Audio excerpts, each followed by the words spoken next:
Praise be Jesus and Mary. I'm David Rodriguez, reporting for the Fatima Center from Rome on the 2019 Pan-Amazon Synod. Later on today, we'll receive a briefing on a session that the bishops are having with Pope Francis. But for right now, I'd like to get back to the question of holiness, because it seems like they're attempting to redefine it.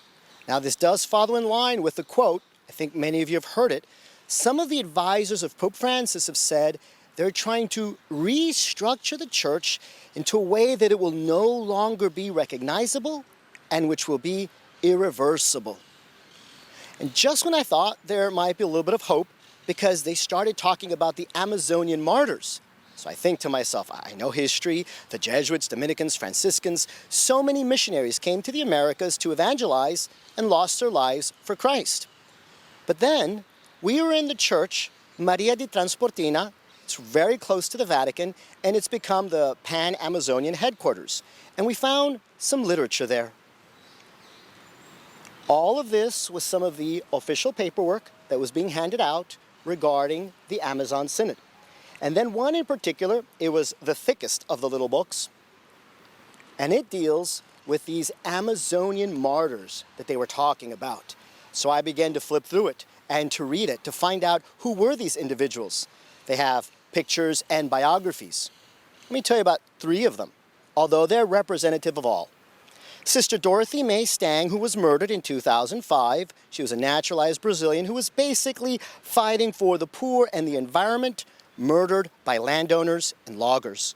Then you had José Riviera de Silva, who was involved in the base communities.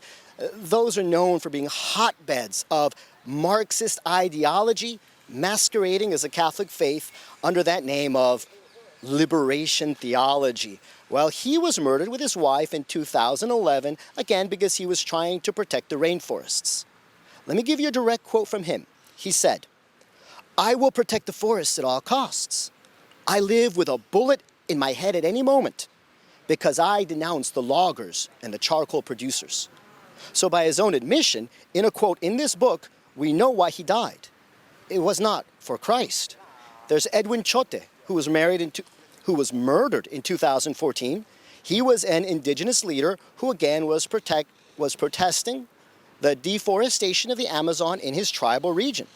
Quote from him, "Death is welcome for the protection of nature, our life, and the future of our children."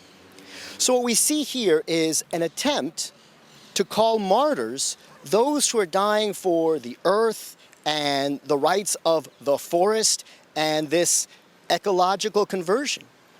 Instead, what is the word martyr always meant in the Catholic context? You have to die for the faith. There's 3 conditions for being a martyr, which in fact were explained very nicely in an article we put up on our website just a few weeks ago called The 7 Types of Saints by Matthew Plez. In it, he explained that 1, you have to be united to the Catholic Church. There's just no way about that. 2nd, you have to die because of your faith and love of Christ. So the people who want you to deny your faith or have hatred for the Church are the ones killing you. Not, for example, Catholics that are killing you for economic or environmental reasons. And 3rd, you do have to accept it as part of divine providence, your death, that is.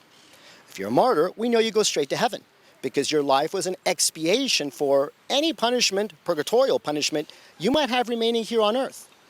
So if we canonize these individuals as martyrs, are we not starting to redefine the very faith at its heart? Who are those that are going up to heaven? We'll explore that possibility in our next segment. Our Lady of Fatima, pray for us.